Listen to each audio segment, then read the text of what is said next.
नमस्कार।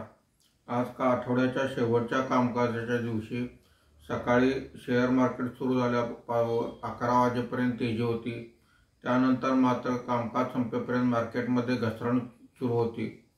Market संपताना Sensex हा 268 पॉईंटने घसरून 85,568 वर बंद झालेला आहे। निफ्टी हा 37 पॉईंटने घसरून 26,179 वर बंद झालेला आहे। आजच्या कामकाजामध्ये BSE oil and gas index सर्वात जास्त म्हणजे 2.37% वर आहे। BSE energy index 1.88%, BSE CPSE index 1.26% वर आहे। बीएसई रियालिटी इंडेक्स सर्वात जास्त म्हणजे 1.23% खाली आहे। बीएसई मिड कॅप इंडेक्स 0.23% वर आहे। बीएसई स्मॉल कॅप इंडेक्स 0.04% वर आहे।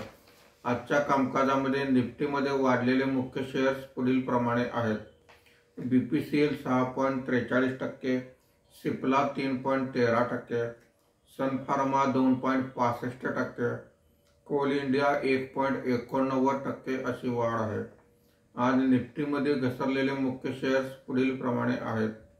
Power grid 3.06%, Bharti Airtel 2.06%, HDFC bank 1.73%, ICICI bank 1.69% अशी घसरण आहे। आज एफआयआयने 1,209 कोटी रुपयांची विक्री केलेली आहे। देशी वित्तीय संस्थांनी 6,886 कोटी रुपयांची खरेदी केलेली आहे।